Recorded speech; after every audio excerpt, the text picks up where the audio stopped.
What's up, guys? Welcome back to my channel. So I'm here today to talk about The Real Housewives of Atlanta, Season 15, Episode 8, Rollerstakes and Blind Dates. So be sure to like, comment, subscribe, and let's jump right on into it. So Drew Sidora is still gearing up for her first ever music video. She's showing off some of the moves to one of her assistants, and we see that Drew's still trying to get her groove back. She isn't quite back in the step-up mode, but she's trying to get there. Ralph enters the room and Drew tells him that her sister, Allison, is coming into town. And her sister served as her manager since she was 8 years old. She stopped being her manager once, just before COVID hit, because I guess Allison went through a mental break around that time, and so she just couldn't really handle the managerial duties. So yeah, and Ralph says he doesn't really know what to expect. Drew doesn't either. We learned that she was actually banned from the Pittman household for a while. And it turns out that she was banned because she was calling Ralph out for being controlling and all that shit. And so it's like, well, what do you think now that, you're getting divorced from him? And like, damn near every single viewer would confirm that, yeah, Ralph is controlling and all that shit. It's a whole trope, his gaslighting antics and everything.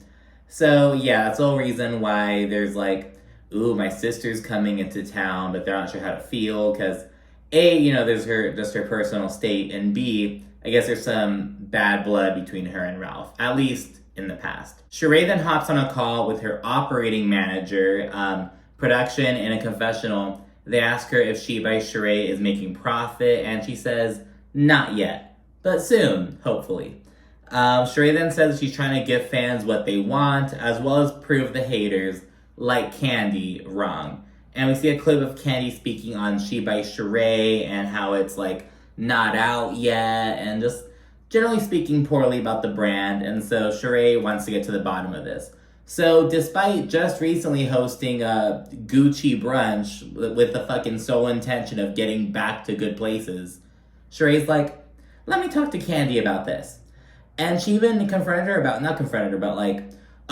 her about it and said, hey, we should talk sometime soon, right after the Gucci brunch. And it's like, girl, it's not like you forgot about it. Why didn't you talk about it at the Gucci brunch? But I get how, it was a quick segue from, Candy and Courtney's issue to Sonia and Kenya's to then, Marlo's and everyone's. So we can kind of see if Sheree felt like she couldn't really talk with Candy about it there, because it was a quick, progression with it. But still, it's a little ironic. It's like, girl, you just hosted the fucking Back to Gucci brunch. But yeah, so once she hops off the call, she sends Candy a text asking to meet up next week, and Candy agrees. We then check with Marlo at La Archive. She's on an Instagram live for Foster Care Fridays. It's a series that she's doing, and it's part of her Glam It Up nonprofit. So she's kind of putting in this charitable work. Sonia then drops in, and she tells Marlo that her Mommy Nation sweaters, they got into some storefront. I don't remember the name of it exactly, but so she's super excited about it. It's super great for her brand, all this stuff. Sonia then says that it breaks her heart that the other ladies don't see the Marlo that she sees. Sonia then says that they bring the old Marlo out of her and they make Marlo lose it. In the confessional, Marlo says that she can just simply do nothing right in the eyes of Drew, Candy, and Kenya, and it's really putting her down as she's focused on uplifting herself and everything. And they put the matter on the back burner at that point, though, and Marlo says that she's going on a blind date, and it's this big old deal. She only knows that he's Jamaican. She knows nothing else about him. Ty and Justin set it up. In a confessional, Marlo says that she hasn't fucked anyone in 4 years. So she's like, oh my gosh. So she hasn't had sex in 4 years, let alone gone on a date, or maybe she has gone on a date, so that makes sense. But you know what I mean? She hasn't been, in that, zone, in that headspace. So she's kind of all giddy and nervous. And Sonia tries giving Marlo some advice, so that's kind of nice to see. We then see Sheree and Candy, and they link up for a little walk. Sheree asks where Candy stands with Marlo, and she says that she's done with the matter, of course. They then sit and chat momentarily about whatever, before Sheree says that, despite her and Candy being cool after the reunion, Candy's bashed Sheree's business on various different platforms, Sheree says that she has always supported Candy and cites all these examples and shit. And, she's actually hurting her business in turn. Candy agrees, like, yes, you have always supported me, Sheree, I'll agree with that. Though she thinks it's weird that Sheree didn't discuss this at the Gucci brunch, as I mentioned, which I totally agree with. Sheree confronts Candy for doubting that her website really crashed because of the influx of visitors. Because I guess Candy was like, no, it just crashed because it wasn't set up properly. It didn't break the internet. It just was a shoddy website. That's kind of what Candy was running with. And Sheree says that, like, everything in the fashion show isn't currently on the site. Because it's going to go out in cycles, in waves. You know what I mean? Just kind of explaining that. Kenny then says that Sheree's blaming her for what the public is saying all about the She by Shein stuff. And Sheree's like, okay, girl, well, speaking of the public, there are all these articles and headlines about your restaurant failing its health inspection, but none of us brought that up. You know what I mean? Which is a pretty good point. Candy's like, oh, well, the difference is that I went back and passed that inspection, but you still haven't delivered your fashions. This whole back and forth. Sheree goes on to mention that how she and, like, a bunch of, I think, like, a party of 8, she said, they went out to one of Candy's restaurants. It was like a 3-hour wait time. The food was super cold or whatever, and it was just like, she just got shitty service. And she's like, I never went and revealed that. I never went and bashed your business or anything like that. So just kind of going out on Candy about how Candy's doing her dirty while she hasn't done the same to Candy, has only supported her. Hella back and forth, and, like, Candy winds up referring to her business as She by Shein, which the internet loved. And then Candy proceeds to apologize to Sheree after she just gets fed up with it. She's just like, look, girl, let's just move on. Yes, I apologize for the comments and, but it doesn't seem super genuine. It seems just like, look, girl, if you're gonna make this much of a fucking fuss about it, let's just move on. You know what I mean? It seemed like that in energy. It's then a new day. We see Candy and Todd in the office discussing the past, again, just using a platform for promo. Notably, Todd said that he's really set on Drew starring as the wife in that movie. So Candy's like, well, I mean, if she's, who you want, then go for it, though she's a little iffy about it. But Todd's like, no, I just totally see Drew in this character. He has, like, this creative vision involving Drew. So we'll see if they go through with it. And speaking of Drew, we then check in with her, and she's at home with her mother. Her sister's still en route.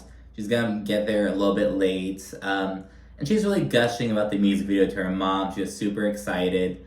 Production wraps at 10:30, and Allison arrives 2 hours later. We see their little reunion film, like, the home camera or, like, someone's phone.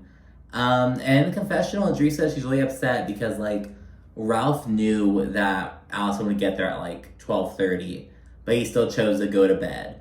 And she's like, I would just wish that, he would be here and just greet her, blah, blah, blah. And I'm like, girl, it's 12:30 at night. And also, her daughter, Anaya, who's, like, 4 years old, was awake. And it's like, why the fuck is your 4-year-old daughter awake right now? It is 12:30 a.m. Like, I don't know. I guess if Ralph goes to bed at, like, fucking 2 a.m. every night, it'd be like, oh, why isn't he here? But it's like, girl, it's 12:30. You can't be mad at him for going to sleep. Like, hell, I wouldn't be upset if Ralph went to bed at fucking 9:30 and missed it. Like, girl, like, no.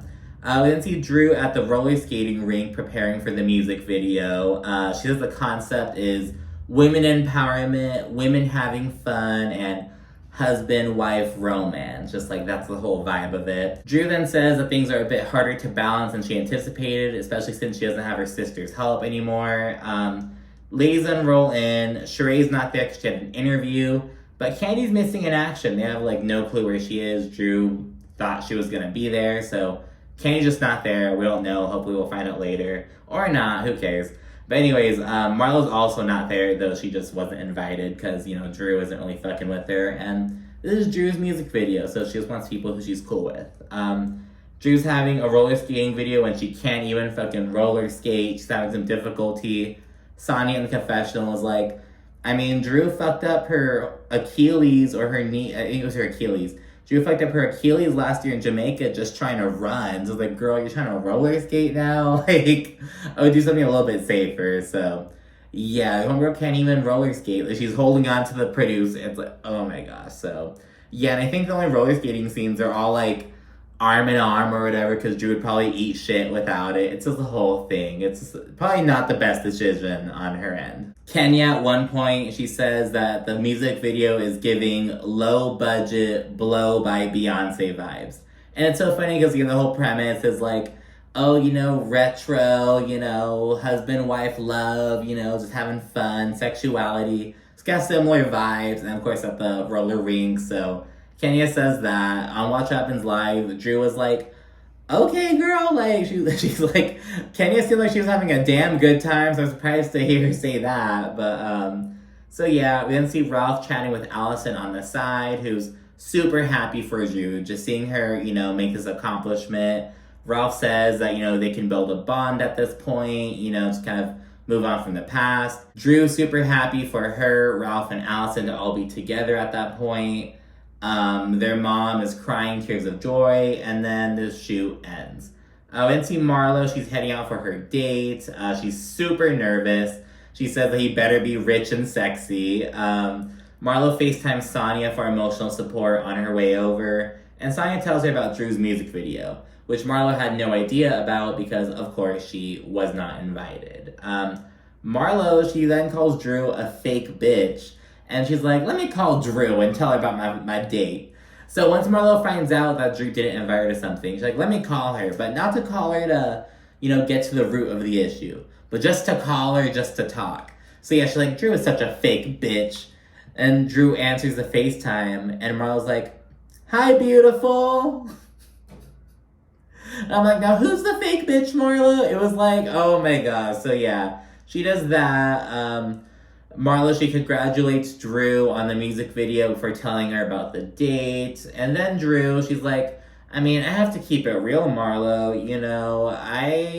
I'm surprised that, for you to be calling me right now. And I want to know, where that energy you had for me came from.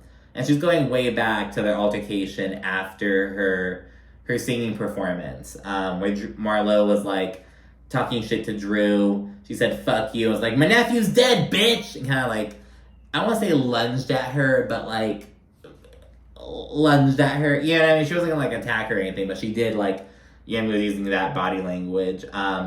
Drew then says that she needs an apology, which Marlo does offer. She then says that she and Marlo need to properly communicate these issues, and Marlo just can't be popping off. And Marlo hears her out. After saying she understands, Marlo's like, girl, I didn't even know you were that upset with me saying fuck you. You're from Chicago. I guess Florida might be a little bit rougher because we don't really care about people saying fuck you to us. It's bringing this up, and Drew's like, girl. Because you know how Drew is about Chicago, bitch. So, yeah, Drew says it was all about Marlo's energy, which Marlo receives. She's like, oh, I received that. But Drew's like, oh, really? Well, let me finish because I don't really like how you're showing up as a friend. But Marlo just did not have it at this point. She then hangs up and rips into Drew, says that she's acting too much. She says that Drew came on Atlanta with her wigs looking a mess, looking ugly. She says that she's bad-bodied, built like a square, and says that Ralph doesn't even want her. He's too busy looking at their voluptuous bodies, but she says voluptuous incorrectly, and the driver corrects her. And she says that Drew is a deranged wannabe actor. So she rips into Drew, and so she's like, Drew's a fake bitch. Hey, beautiful, just apologizing. Then Drew kind of like, and granted, Marlo was kind of throwing a little bit of shade. Drew responds back with some less friendly shade. And yeah, Marlo hangs up, starts ripping into this bitch. Oh my goodness. But yeah, Marlo then arrives to the strip mall restaurant / cigar lounge. And it looks really nice, but she's like, oh, it's at a strip mall. The first date restaurant at a strip mall, okay. And it's like, it seemed like a nice establishment, though. It just may have been like, maybe the rent was just cheaper. Maybe it's a nice strip mall, a nice area. I don't fucking know. But yeah, she meets her blind date, Scott Lee, who actually owns the establishment. In the confessional, Ty says she set Marlo up with Scott Lee because he's very opinionated and Marlo needs someone who can handle her. It's like, okay, Ty. We then learn that Scott Lee is 39 with 3 kids, aged 15, 2, and 1. So yeah, Marlo was like, oh, okay, like, are you done with your baby mama? You know, like that's pretty fucking recent. But yeah, so that happens. Marlo says she has some reservations. I guess she always said that she would never date a man with children under 5. But she may have to make an exception for Scott Lee because he's pretty damn handsome. And people online are saying that he looks like Todd Tucker. Now, I didn't fucking see this. I didn't think this or anything. Like, he looks like Todd, but he's just taller. I don't really see it. Like, maybe, like, in the eyes. But it's like, I mean, like, I don't really see it. I didn't see it when I was, you know, I had to see people talking about it on Twitter. And I'm like, so I don't really see it. I don't. Let me know what you think. But yeah, people are saying that Scott Lee looks like Todd, so yeah. Marlo then discusses her home situation, how she's been raising the boys for like 4 years now before the food comes.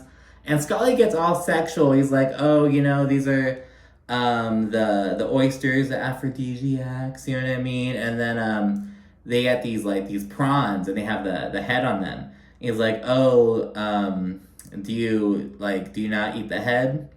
He's like, no, I don't. And he's like, oh, Jamaicans, they love to suck the head. And like, just being all sexual and shit. And it's like, oh my goodness. Marlo asks if there are any skeletons in Scott Lee's closet. He says that he's been locked up a few times. And Marlo's like, oh my gosh, we're meant to be, so have I. His longest stint was like 6 months, which is about the same that she served. Her longest stint, I mean. But yeah, Marlo seems to be really digging him. They have things in common. And yeah, and so they're both really vibing on that, but they're both committed to not going back to the con life, they say. So it's this whole thing. Marlo says she likes that Scott Lee's kind of taking the lead and letting her be the woman, essentially. And yeah, and it's reminding me of Dolores Catania almost, how she's like, I just like that Paulie is, you know, wants to be involved with me, and he is kind of stepping up and taking charge and taking care of me. It seems that Marlo's kind of liking that Scott Lee's giving similar vibes at this point. And Marlo's interested in seeing where it goes. But yeah, aside from Scott Lee being randomly sexual like that, you know what I mean? I'm like, okay, it seems like it went well, but yeah, that was a little bit too much. But yeah, that's it for this episode. So let me know what you thought in the comments. Be sure to like and subscribe as well. And stay tuned for more. Thanks for watching. Bye.